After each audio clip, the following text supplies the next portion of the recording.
911, what is your emergency? There have been 2 gunshots. Okay, where's the shots coming from? The daughter came over here and said that somebody shot her parents. It was probably one of the most violent crime scenes that I had ever seen.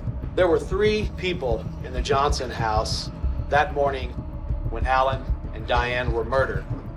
The shower was still going, and I could see directly into the shower, and there was a bullet hole that was straight on, chest high, straight into the tiles. That certainly was a mystery to us. We have these 2 homicides, and why are these knives placed in the manner that they are, and what does that mean? The evidence was yelling and screaming. This is what happened. On September 2nd, 2003, a chilling 911 call was placed to the Blaine County Sheriff's Office by Kim Richards. Kim recounted a chilling moment where her neighbor's 16-year-old daughter, Sarah Johnson, burst into her home, screaming that her parents, 52-year-old Diane and 46-year-old Alan Scott Johnson, had been brutally murdered.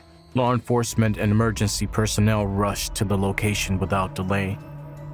Upon the arrival of law enforcement, they stepped into the residence and were met with a horrifying sight that unfolded before their eyes. In the bedroom, they discovered Diane lying there, a gunshot wound to her head. She was taken from this world in the quiet of her slumber. The walls and ceiling by the headboard bore gruesome splatters of blood, while a piece of skull lay ominously on the floor. On the floor beside Diane's side of the bed lay the lifeless body of her husband, Alan. He stood there barely covered with crimson liquid gathering around him. Initially, the detectives thought they had a clear and straightforward case. It seemed to be a tragic incident involving both murder and suicide. However, their perspective shifted dramatically after a more detailed examination of the scene. Detectives picked up on the faint sound of water flowing, leading them to trace the blood trail back to the attached bathroom. The water continued to flow, unheeded and unattended. As the officers shut off the water, their eyes were drawn to the chilling evidence. Blood spatter and a clear bullet hole marred the shower wall. The search for additional clues led investigators to comb through the house meticulously. On the bedroom floor lay what investigators suspected to be the weapon used in the crime, a .264 caliber Winston rifle. At the foot of the bed where Diane lay lifeless, 2 kitchen knives rested ominously. A knife was discovered on Matt's bed, raising further concerns. The evidence left behind baffled the detectives. No evidence of forced entry was found, and it was observed that the Johnsons had left their doors unlocked, a detail that remains hidden from the public eye, known only to those intimately connected to the family.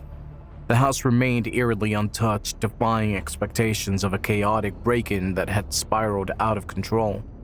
Investigators at the scene interrogated Sarah about her recollections leading up to her frantic dash to her neighbor's house for assistance. She recounted to the investigators that she had been in a deep sleep when the sound of a gunshot jolted her awake. She dashed to her parents' bedroom, calling for her mother, and that was when the second gunshot echoed through the house. Without a moment's pause, Sarah dashed over to the neighbor's house, seeking assistance. She was unaware of the intruder's presence. The neighbor who dialed 911, Kim Richards, confirmed this statement. Mel Spiegel, a 45-year-old close friend of Alan's, was the tenant of a guest house located on the property. Mel Spiegel had rented that guest house for years, was a very close friend of Alan and Diane. He works as an electrician. As the investigators stepped into the house, they stumbled upon a damning piece of evidence resting on the bed. A scope that matched the rifle discovered at the crime scene. Yet Mel seemed to have vanished without a trace. His sudden vanishing act positioned him as a key figure for the detectives involved in the case. The whole area was cordoned off under the directive of lead investigator Sergeant Walt Femling. He instructed the officers to prevent the waste disposal truck from taking any trash cans away from the property. The speculation suggests that Mel could have engaged in a confrontation with Alan and Diane, leading to their deaths in a sudden burst of rage. While delving into this theory, forensic teams meticulously combed through the trash cans. unearthing additional pieces of evidence. Within the confines of the space, a pink bathrobe was discovered, tightly bundled and seemingly out of place. As the crime scene technicians carefully opened the bathrobe, they uncovered a latex glove, a solitary brown leather glove that corresponded with the one discovered in Johnson's bedroom, along with ammunition for a .25 caliber firearm. Every piece of evidence was meticulously labeled and dispatched for DNA analysis as the investigators crafted their narrative. Investigators were starting to piece together the chilling reality that the perpetrator had intimate knowledge of the couple's habits, including the unlocked doors and the specific day the trash was taken out. The possibility exists that the perpetrator disposed of the evidence in the trash before escaping the scene. It was time to bring in Mel Spiegel. Shortly after the shocking double homicide, sheriff's deputies were alerted to the discovery of Mel Spiegel in Boise, Idaho. Mel consented to talk with the investigators and arranged to meet them at the police station in Boise. Authorities probed Mel regarding his activities that morning. Mel shared that he had a weekend filled with family time and intended to head back to Bellevue in a week. Authorities reached out to Mel's relatives, who validated his alibi. Mel was questioned regarding his connections with Alan and Diane. He informed the officers that he had been leasing the guest house from the couple for several years and that they had developed a strong and intimate bond over that time. When questioned about the rifle involved in the killings, Mel confessed that it was indeed his. Nonetheless, he mentioned that it had been secured in his closet before he departed for Boise over the weekend. Investigators subsequently inquired with Mel regarding anyone he thought might have had conflicts with the couple.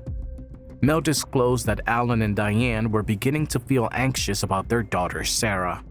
She began a relationship with a 19-year-old named Bruno Santos. According to Mel's information, Bruno was residing in the country without legal status and was involved in drug dealing to support himself.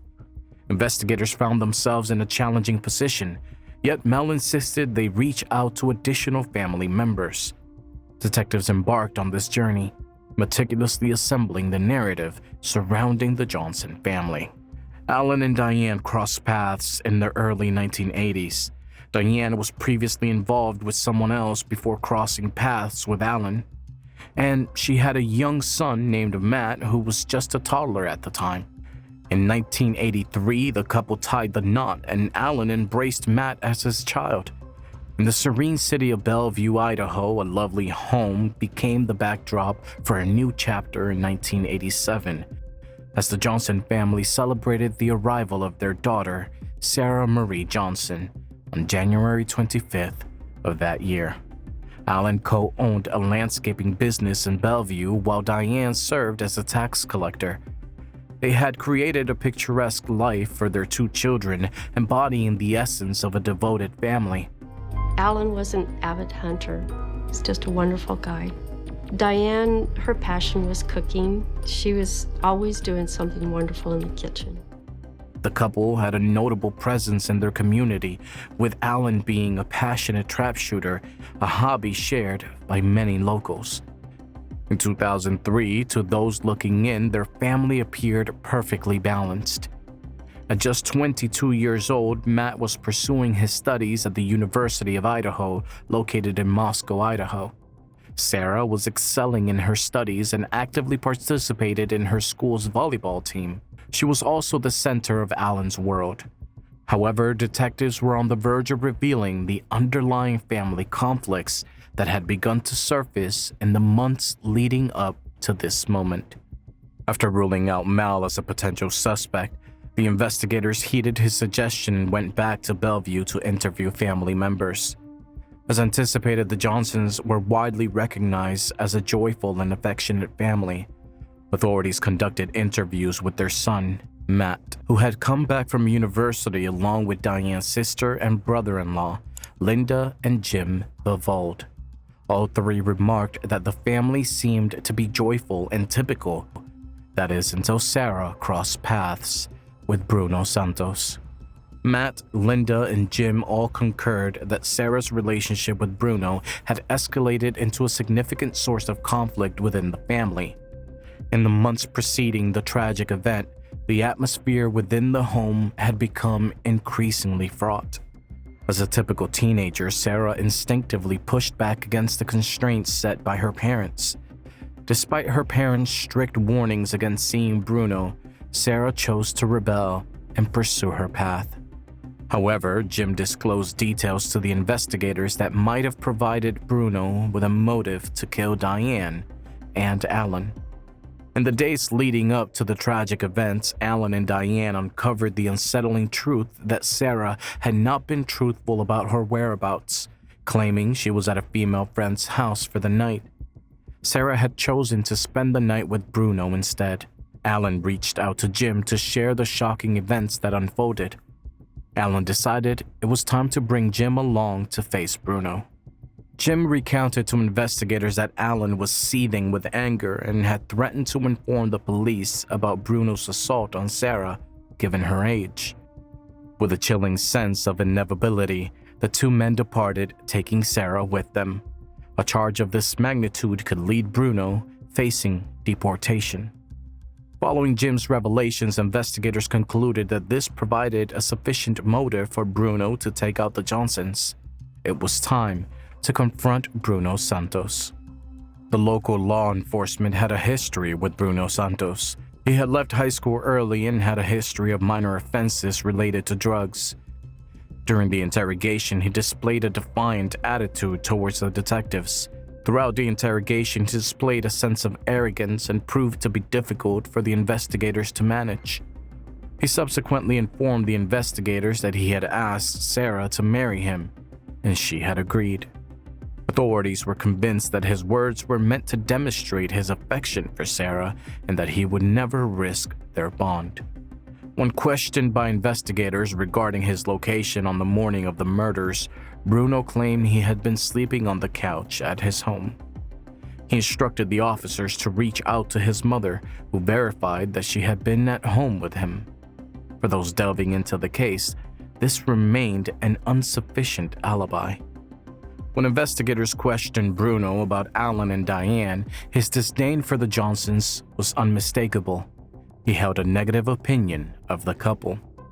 At the Johnson residence, forensic teams meticulously gathered evidence from every corner of the house. They meticulously employed a UV light to scrutinize every inch of the house for potential blood traces that might reveal the escape path utilized by the perpetrator. During the investigation of Sarah's room, authorities discovered blood splatter and bone fragments on one of the walls.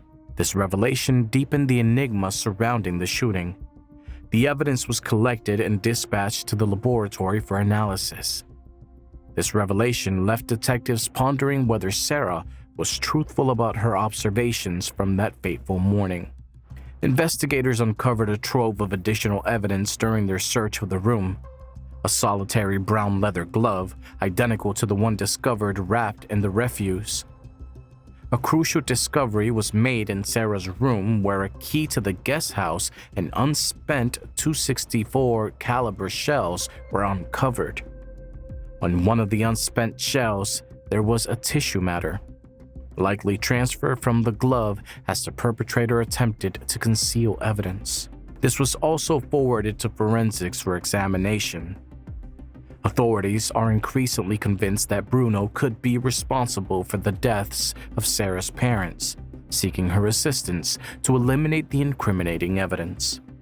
Authorities executed a search warrant at Bruno's residence, targeting both him and his mother to gather crucial evidence.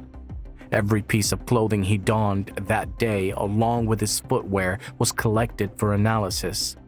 His fingerprints were collected for comparison with those discovered at the scene of the crime. Bruno was transported to the hospital, where a DNA sample was collected for analysis. Evidence was gathered in the form of hair clippings and hand scrapings. Bruno emerged as the main suspect in the chilling murders of Alan and Diane Johnson.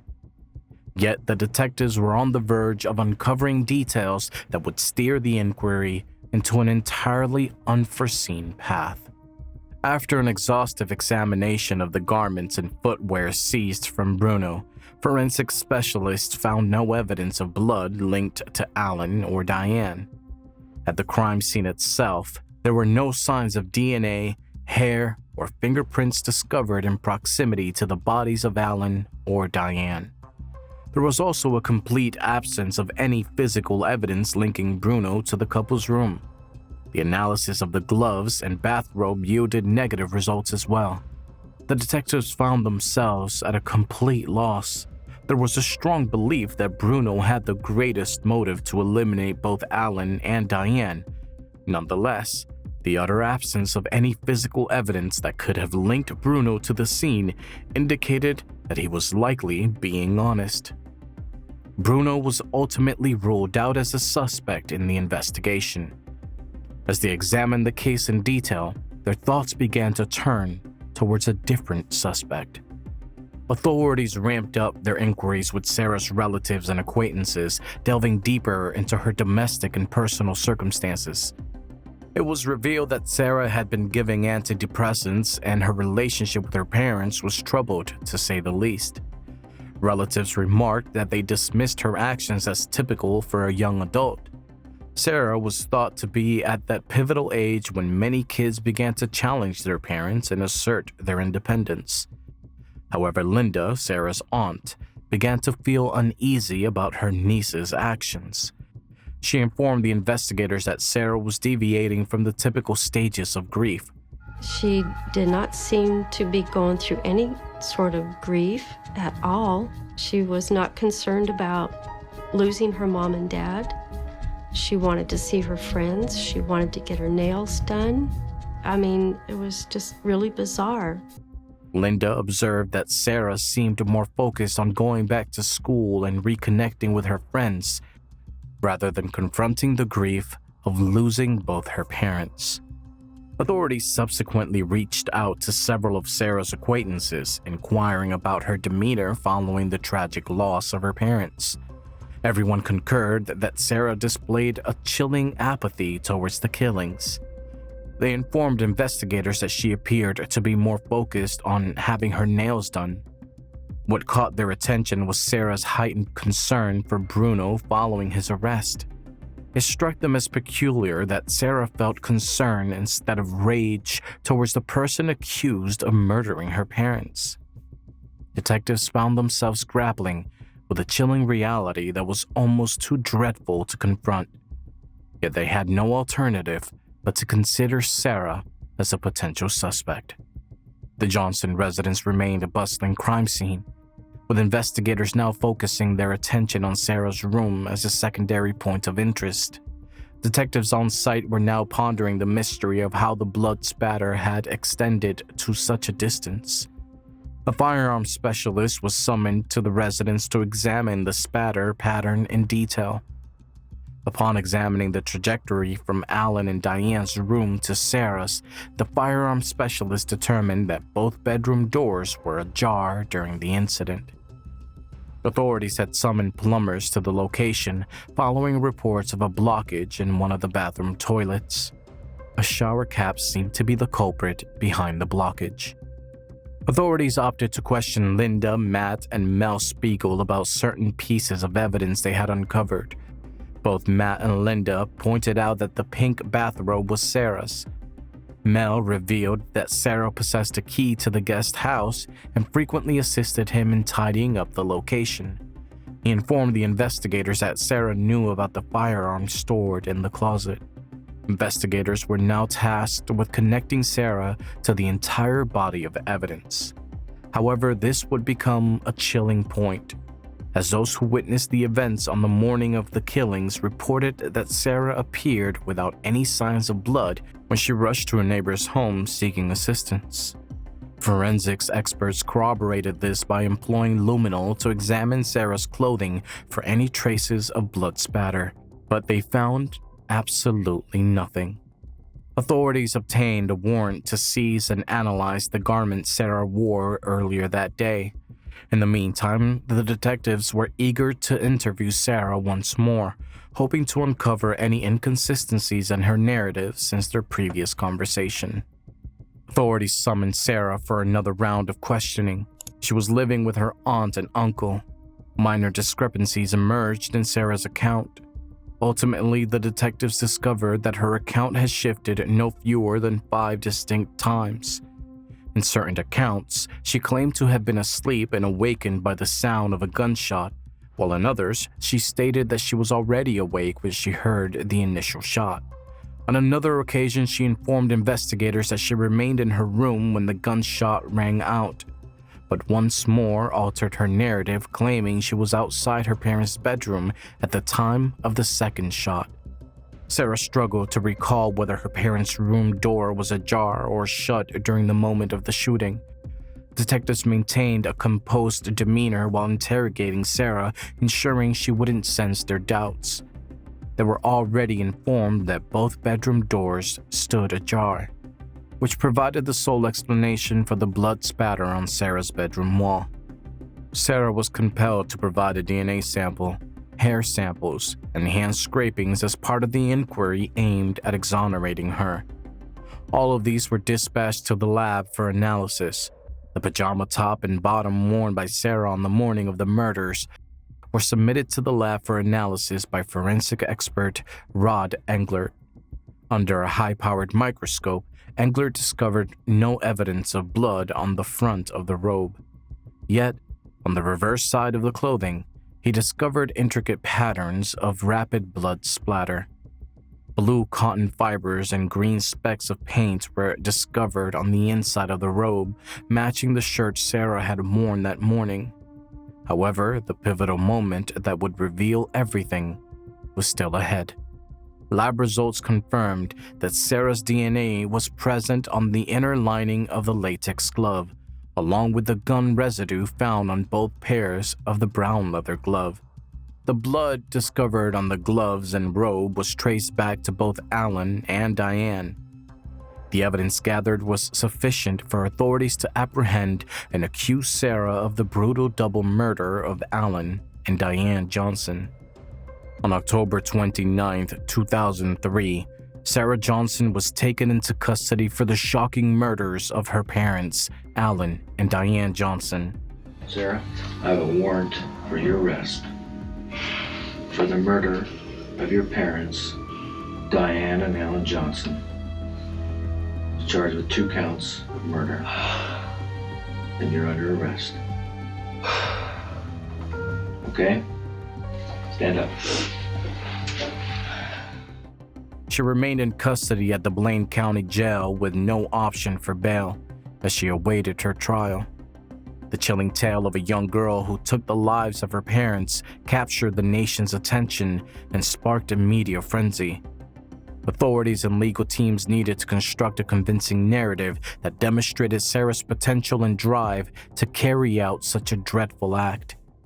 Using accounts from relatives and acquaintances of Sarah and her parents, they began to weave a dark narrative of a young girl caught in the whirlwinds of intense emotions. From the moment Sarah began her relationship with Bruno, her parents expressed their disapproval. Consequently, Sarah began to engage in a secretive behavior, typical of a rebellious teenager trying to assert her independence. Yet the catalyst for Sarah occurred just days before the killings. She deceived her parents, claiming she was at a friend's house, while the truth was she was with Bruno. Sarah reached her breaking point after her father threatened to have Bruno accused of assault and sent back to Mexico. Investigators and prosecutors were convinced that this was the pivotal moment when Sarah devised her scheme to eliminate her parents and pursue a life of happiness with Bruno. As an enthusiast of gripping narratives and chilling tales, Sarah was convinced she had crafted the ideal storyline. On the fateful morning, she rose early and made her way to the guest house to collect the rifle.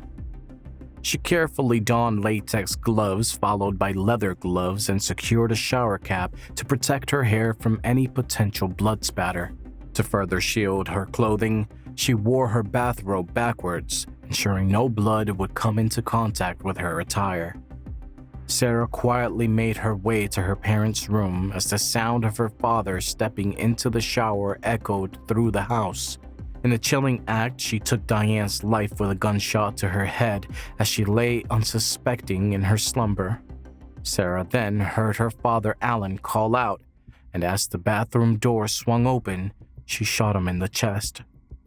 Following the brutal killings, she strategically positioned knives throughout the bedrooms to create the illusion that an intruder was responsible for her parents' deaths. She meticulously gathered the evidence and discarded it in the trash, fully aware that the waste disposal company would collect it long before investigators had a chance to uncover it. Yet, things took an unexpected turn. Furthermore, she overlooked the evidence that was discovered in her room, including the shower cap that had become stuck in the plumbing system. The case against Sarah was undeniable, and the moment for trial had arrived. In February 2005, 2 years following the tragic deaths of her parents, 18-year-old Sarah Johnson faced trial for their murders. The defense team contended that Sarah was not guilty and that an intruder was responsible for the murders of her parents. The prosecution, however, was fully prepared with their case. There were 3 people in the Johnson house that morning when Alan and Diane were murdered. 2 of them did not come out. 1 person came out alive. That person sits right there, Sarah Marie Johnson. The court was shown the tangible evidence collected from the scene of the crime, along with accounts from family and friends that highlighted Sarah's unusual behavior following the tragic deaths of her parents. The most incriminating aspect was the testimony of Bruno Santos, who sought to exonerate himself during the trial, while also presenting the jury with insights into Sarah's mental state leading up to the murders. Bruno recounted how he and Sarah had made plans to marry, with Sarah expressing dreams of a life together in a grand, beautiful home filled with happiness just for the 2 of them. Bruno recounted in court that Sarah frequently expressed her deep-seated animosity towards her father and even mentioned the idea of shooting him. Following 5 weeks filled with gripping testimonies, compelling evidence, and detailed crime scene analysis, the jury reached a verdict on March 16, 2005. Sarah, just 18 years old, was convicted of 2 counts of first-degree murder. She received a life sentence without the possibility of parole at the Pocatello Women's Correctional Center in Idaho. Sarah has repeatedly sought to have her life sentence lessened, yet each of her appeals have been rejected, leaving her still behind bars. The remaining family members have spoken out about Sarah and her actions since her sentencing. The loss of Alan and Diane has ruined their family. The majority believe Sarah was guilty and deserved punishment. Matt, Sarah's brother, thought she didn't regret killing their parents. He said she would murder better if given a second chance to avoid detection. Sarah, Mom and Dad treated you like a princess. I don't know why you threw it away. Of all the things I miss their hugs. Their bear hugs. And Judge, I would like to see the maximum because after tomorrow and you read your sentencing, I don't want to ever have to hear about her or this event ever again. Diane's mother, Pat Dishman, spoke to Sarah at sentencing. She told her granddaughter that they loved her, but that her actions had devastated their family. We have been devastated, absolutely devastated by the deaths of your dad and Mom. And the devastation was even worse when we had to come to the realization of who did it. Alan's sister, Lynn Merle, said Sarah was spoiled and could murder if released. The judge was asked to consider never releasing her. Today's case was twisted and disturbing. Sarah Johnson's murder of her parents showed that she only cared about herself and not her brother and family. Sarah is imprisoned for her senseless crime while they recover. Today, do you think Sarah can feel remorse? Do you think Bruno planned the murder with Sarah and sold her out to save himself? Comment below if you enjoyed today's video. Please subscribe to our channel, like it, and share it with other crime fans. Post any crime story you want us to cover in the comments below. Until next time, be safe.